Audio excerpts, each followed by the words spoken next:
Para um mundo onde a única certeza é a mudança, uma nova geração de profissionais. EcoCriaCast, o podcast da Escola de Comunicação Criativa da Unesc. Qual é a primeira rádio que você se lembra de ouvir? Quais os programas que marcaram a sua história? O rádio, que já foi considerado obsoleto quando a TV surgiu, está mais firme do que nunca e continua a ter um lugar especial no coração de todos nós. E no EcoCriaCast de hoje nós seguimos a nossa incursão para contar um pouco da história da radiodifusão em Santa Catarina.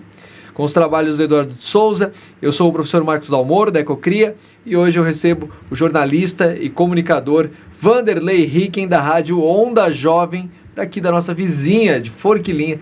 Seja muito bem-vindo aqui ao Unesc. Muito obrigado, professor Marcos Dalmoro. É uma alegria, uma satisfação estar aqui com você hoje e nesse ambiente, né, que tão inspirador, tão eloquente como o ambiente da nossa Universidade do Extremo Sul de Santa Catarina, para falar um pouquinho sobre a Onda Jovem e sobre comunicação de um modo geral. Muito bem. Ô Vanderlei, a Rádio Onda Jovem está aí completando sua maioridade. Temos aí uma história de uma jovem rádio, mas com uma história muito bem estabelecida, né? Exatamente. Eu era prefeito de Forquilinha de primeiro mandato, quando surgiu a ideia concomitante à criação e implantação, instalação do município de Forquilinha, surgiu a ideia de nós buscarmos um espaço na radiodifusão, porque o município de Forquilinha, então criado, ainda não contava com uma emissora comercial. Havia lá a rádio comunitária, mas uma rádio comercial, uma rádio com uma programação profissional, digamos assim, não existia. Então, em dezembro de 1991, o segundo ano de existência do município de Forquilinha, município na condição de implantado, eu conversando com alguns colegas de prefeitura, nós decidimos encaminhar uma solicitação ao Ministério das Comunicações para que o município de Forquilinha fosse incluído no plano básico de distribuição de canais. E aí pudesse tramitar a ideia de implementação de um veículo de comunicação rádio FM, no nosso município. Então, a ideia surgiu a partir daí, eu era o prefeito, naturalmente, até como jornalista da primeira turma da nossa Universidade Federal de Santa Catarina, muito me interessava o assunto, porque um veículo de comunicação no município recém-formado, recém-implantado, é uma coisa absolutamente necessária, né? Então, eu não imaginava naquele momento, professor Marcos, que nós teríamos que caminhar uma longa caminhada até termos no ar aí o sinal da Rádio Onda Jovem. Foi realmente uma grande caminhada, porque a burocracia é grande. É grande e leva muito tempo, né? Você fala aí de um pedido em 1991, sendo que a operação inicia em 2008, estou correto? O sinal da Onda Jovem foi ouvido pela vez primeira no dia 5 de junho de 2008, quando nós começamos a operar em caráter experimental. Cerca de um mês depois, no dia 3 de julho, nós inauguramos a emissora e no dia 4 de julho, começamos com a nossa programação formatada, a programação oficial da época, né? Já não em caráter experimental. 4 de julho, a Onda Jovem entrou no ar 24 horas por dia com a sua programação não definitiva, mas era definitiva para aquele momento, né? A programação que nós decidimos colocar no ar naquele momento. Transmitindo as comemorações do 4 de julho dos Estados Unidos ou não? Foi uma mera coincidência, até porque eu acho que essa questão dos Estados Unidos é deles, né? Nós vamos ficar aqui com as questões tupiniquins. Claro, né? Com toda certeza. Foi coincidência mesmo. Ô, Vanderlei, como é que... Fala um pouquinho desse momento lá, desde 91 e essa trajetória até ali 2008, como é que foi esse processo de implementação, né? De um penso, de uma rádio... porque vocês foram do zero, né? Criando a demanda dentro do município e posteriormente pensando na sua programação, como ela seria estabelecida. Conta um pouquinho de como que foi essa experiência, o que tu lembra desse período?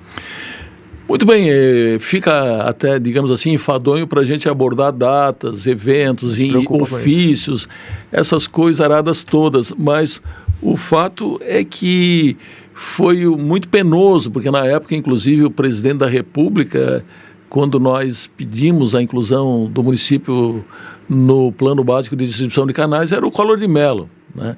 E logo em seguida houve aquela espécie de impeachment do Collor de Mello, né? Não houve impeachment porque ele tomou a iniciativa de pular fora, mas o fato é que foi tudo muito penoso, abertura de editais, tramitação daqui, tramitação dali, elaboração de projetos, aprovação dos projetos, definição da planta transmissora. Naquela época nós inclusive imaginávamos que poderíamos colocar a nossa torre, né, a nossa antena num morro aí que não ficasse necessariamente no território de Forquilinha, porque em Forquilinha nós não temos morro, é uma extensa planície, mas a legislação não permitia. Depois um outro terreno que a gente escolheu para ser a sede da torre tinha um problema dos aviões, porque ficava na rota, né, dos aviões ali do aeroporto de Eumício Freitas. Naquela época ainda operavam voos comerciais.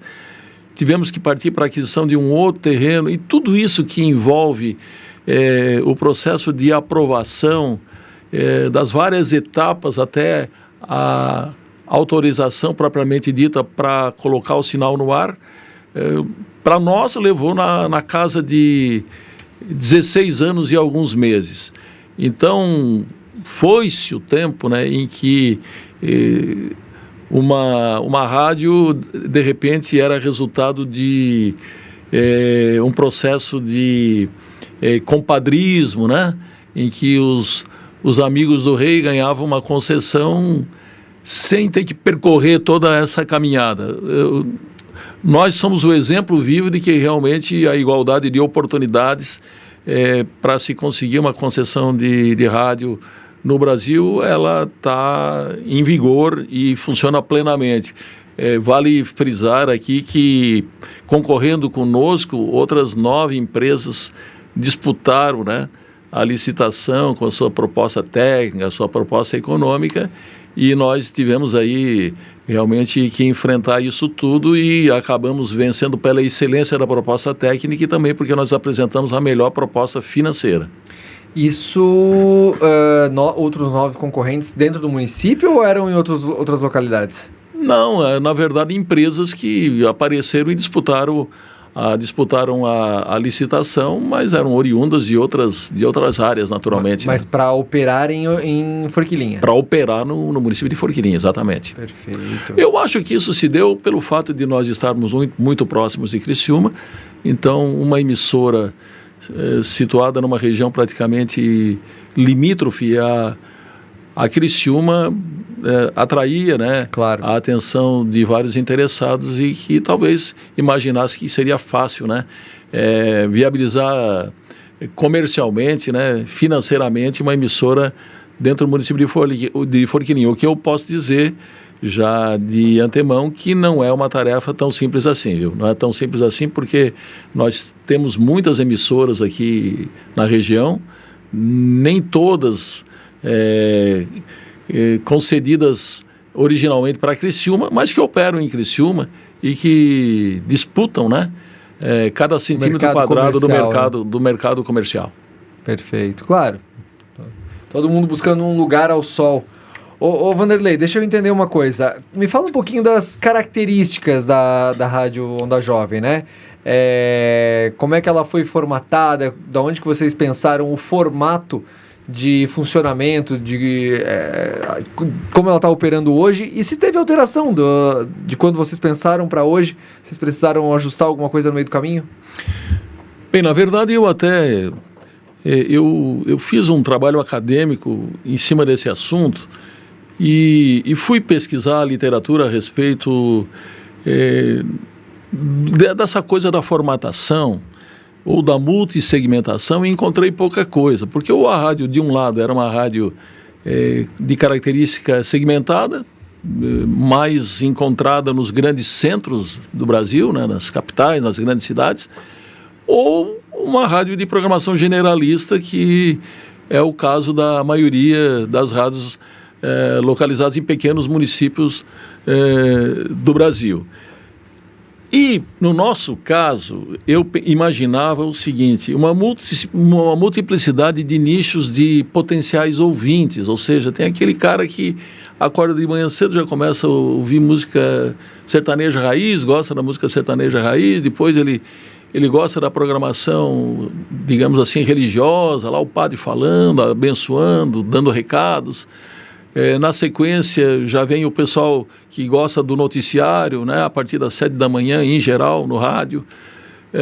Passado o horário do jornalismo, vem a programação musical com variedades ali, né, também sendo veiculadas no meio da programação musical. Horóscopo, fofoca de novela, essa coisa toda que povoa aí a programação das rádios no Brasil. E depois também, a partir de um certo horário, a gente imaginava que teria espaço, especialmente na hora do almoço, uma programação flashback, né? Os grandes sucessos do passado, na hora do almoço, o pessoal gosta desse tipo de programação.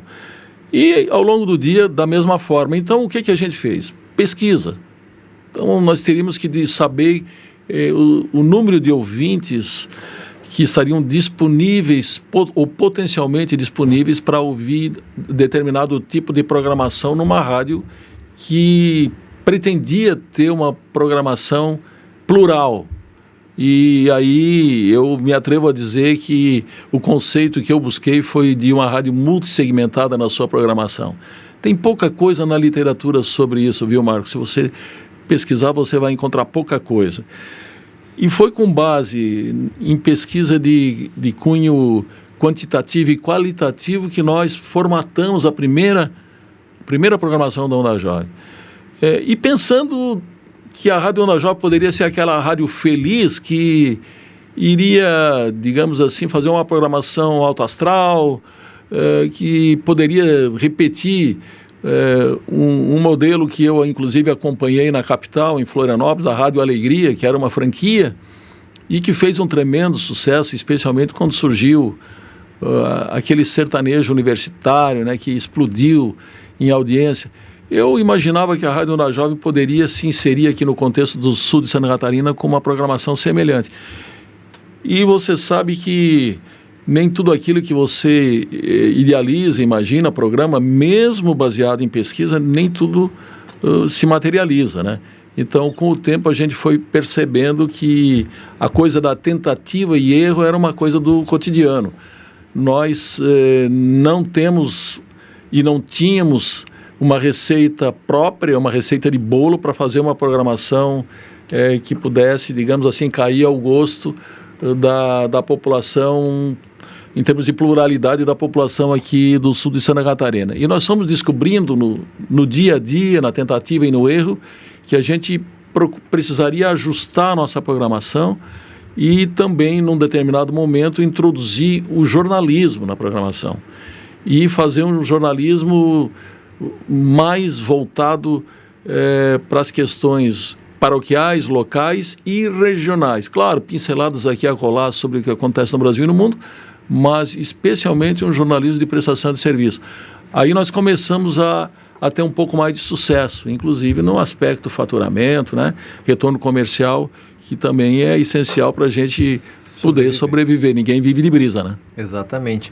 Wanderley, tu toca nesse assunto que é a operação com jornalismo, e tem uma característica muito importante, eu acho que é fundamental que a gente possa frisar isso.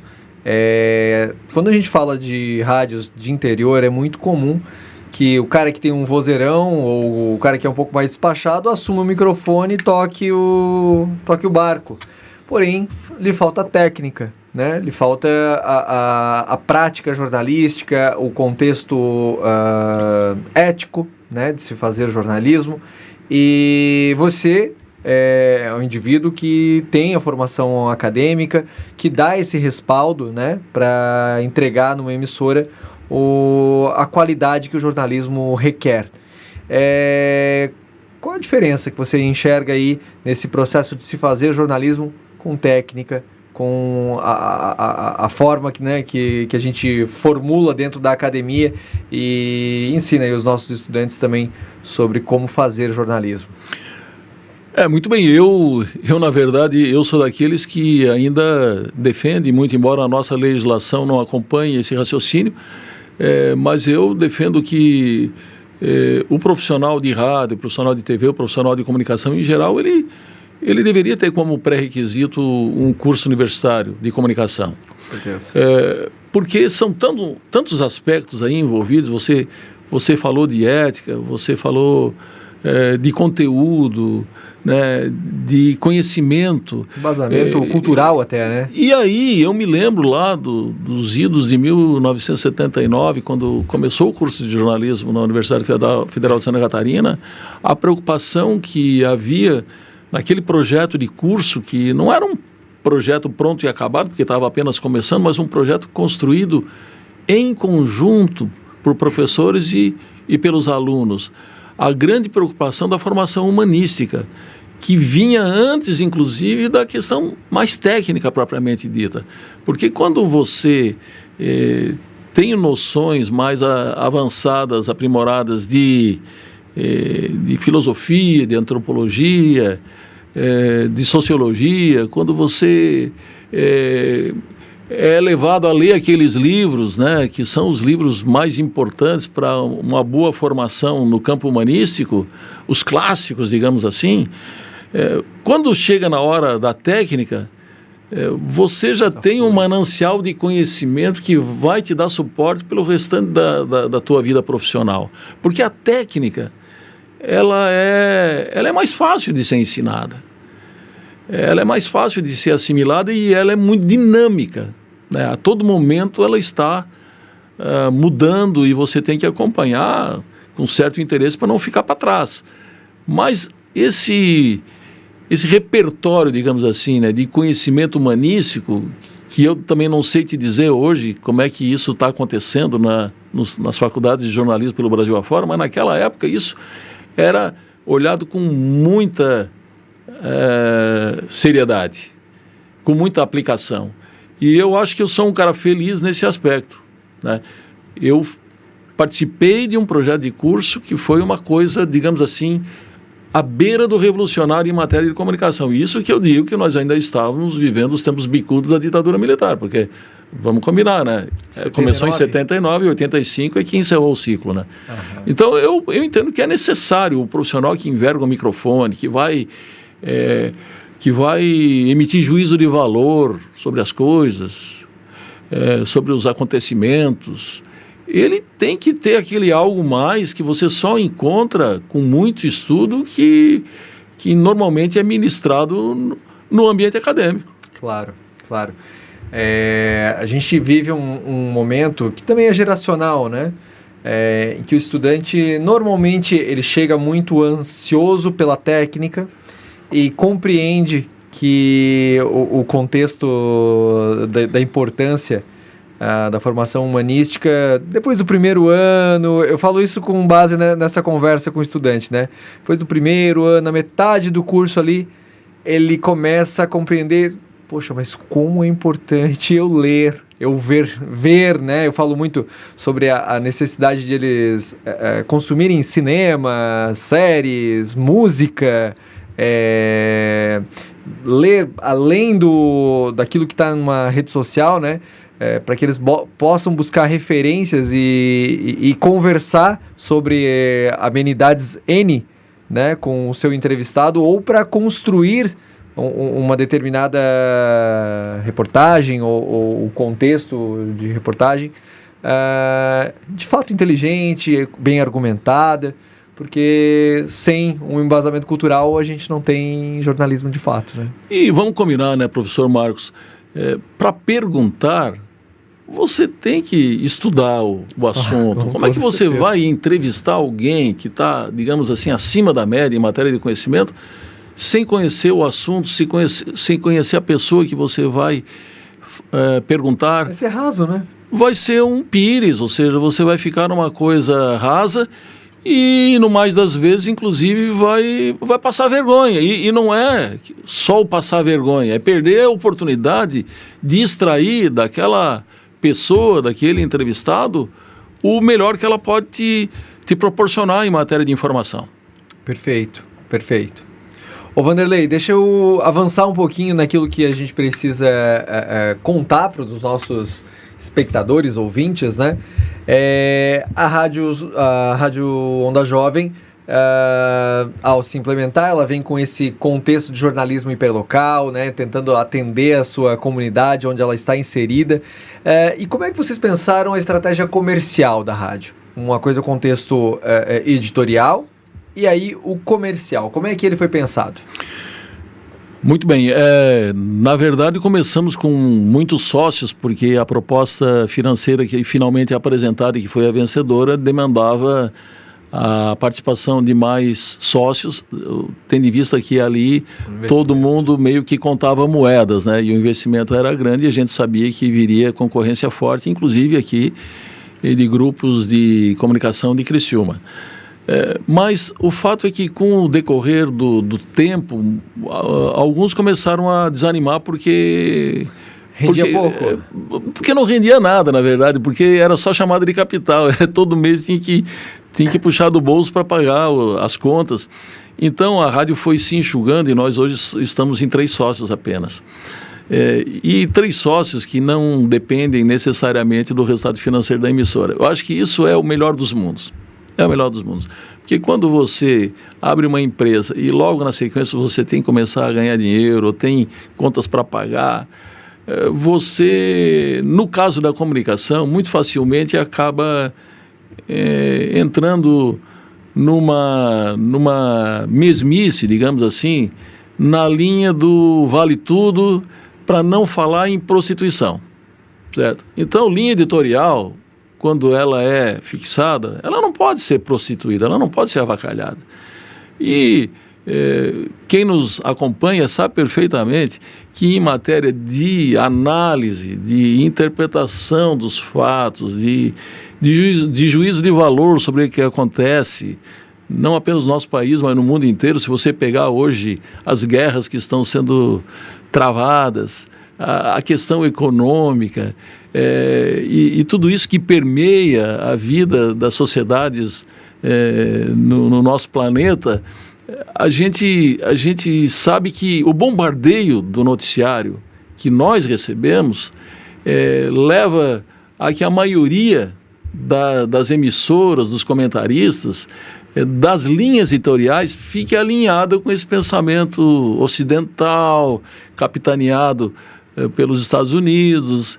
E a versão que vai para o ar é quase sempre a mesma. É aquela história do cara que diz assim, não, mas você tem a opção de escolher a rádio, usar o controle remoto e mudar de canal de televisão, mas você muda basicamente para continuar ouvindo as mesmas coisas.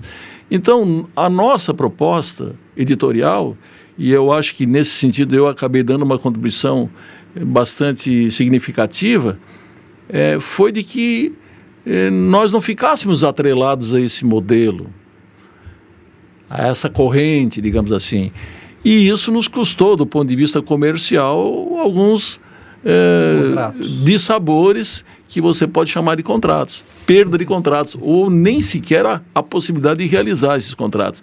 Mas o fato é o seguinte, que estamos vivos, estamos sobrevivendo e a gente não abre mão. A gente não abre mão porque num mar de gente que fala sempre a mesma coisa, de repente a Onda Jovem, ela consegue botar no ar alguma coisa um pouco diferente daquilo que é normalmente veiculado em matéria de informação. E a gente tem muito orgulho disso. Uma curiosidade que me surgiu no meio do processo aqui. Por que Onda Jovem?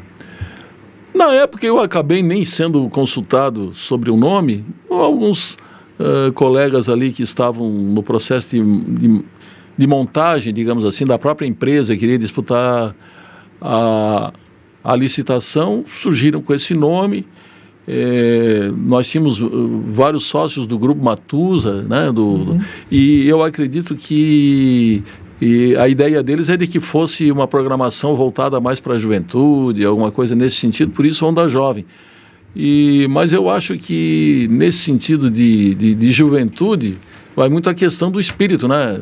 De repente você pode ter lá os seus 60, 70 e tantos anos e ainda manter viva aquela chama da juventude, né? Aquela rebeldia, né?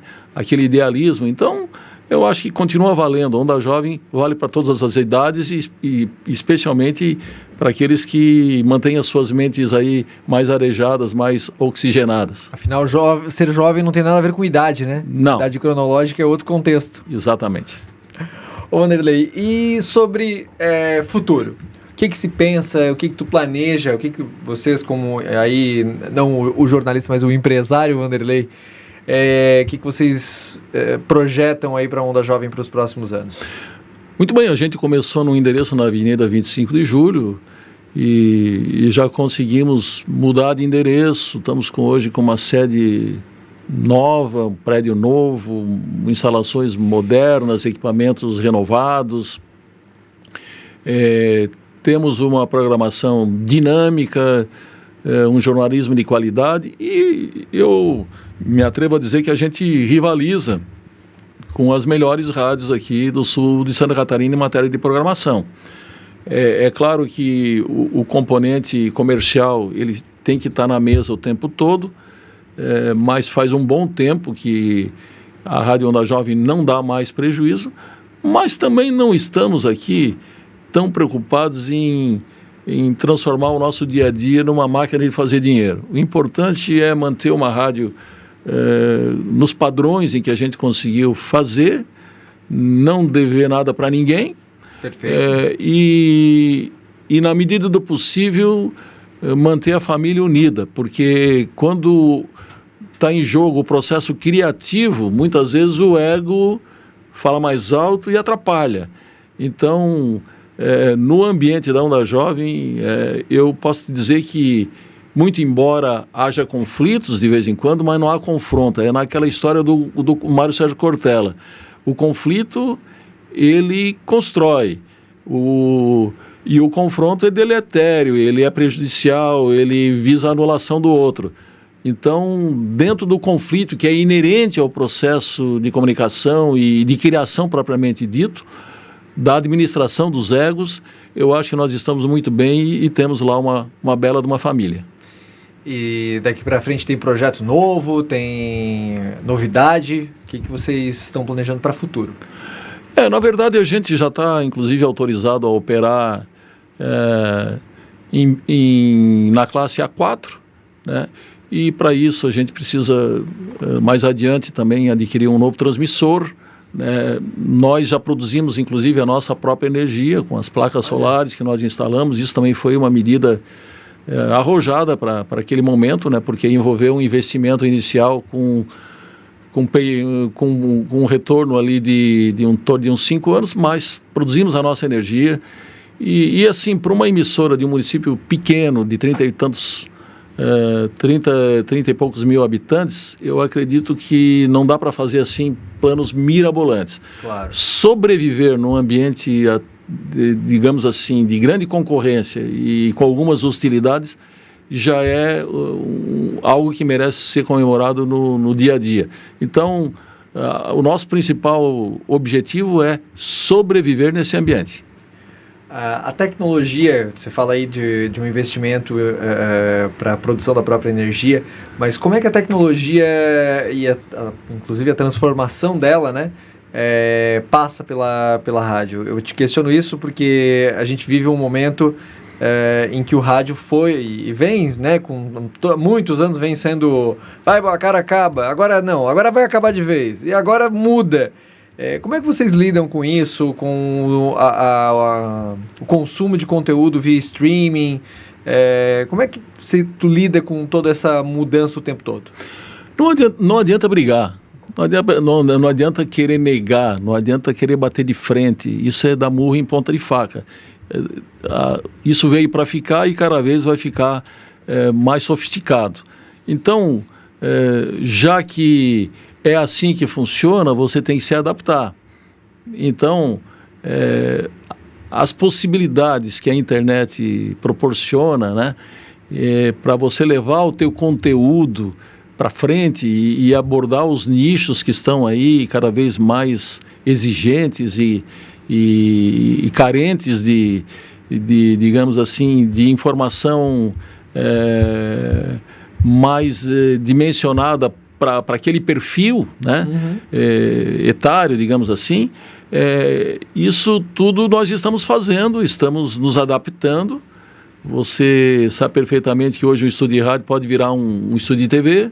Você consegue levar o jornalismo, né, nas plataformas. A música ainda não dá para fazer por causa da questão dos direitos autorais, mas você começa a frequentar outras plataformas. Ganha dinheiro com isso? Não, mas você pode agregar ao teu negócio e, de repente, na celebração de um contrato, você bonifica aquilo que a tecnologia te proporciona.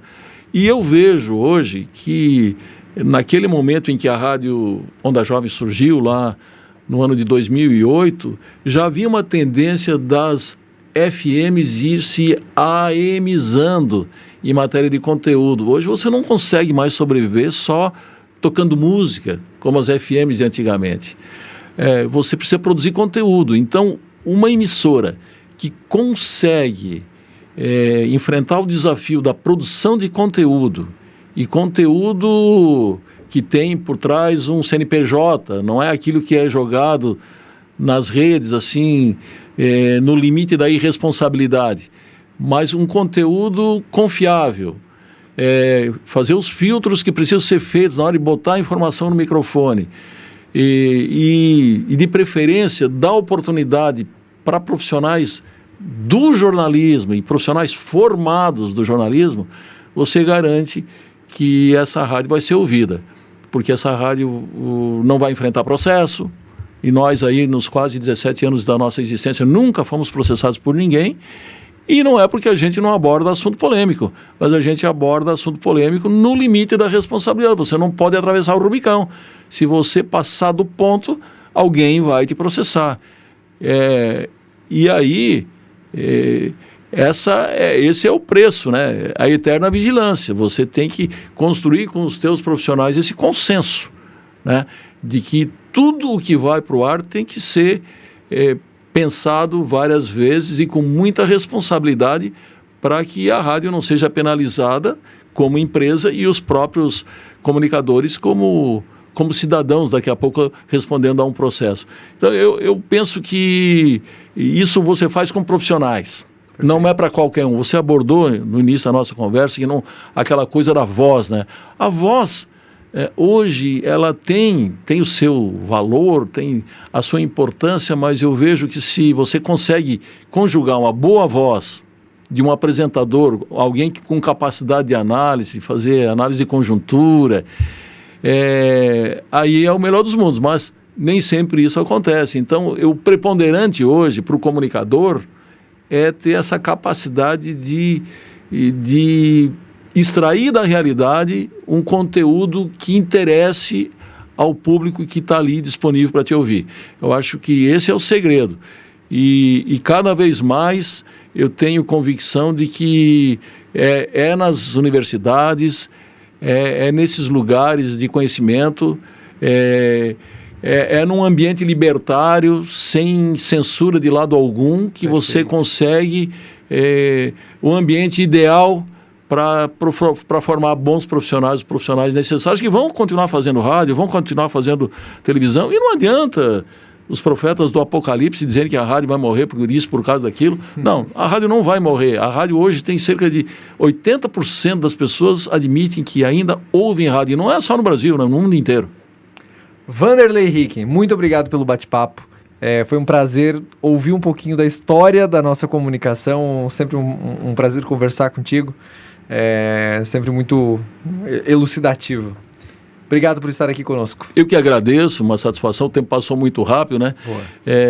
Porque realmente no campo da comunicação, para quem vive ela com a intensidade que eu vivo, e olha que eu também passei pelo ambiente corporativo, porque durante 10 anos eu coordenei a comunicação no Tribunal Regional do Trabalho de Santa Catarina, e mesmo no ambiente corporativo, com as limitantes de estilo que normalmente existem nas corporações, eu posso dizer o seguinte: se você trabalhar de uma maneira inteligente, você consegue fazer boa comunicação até num ambiente corporativo.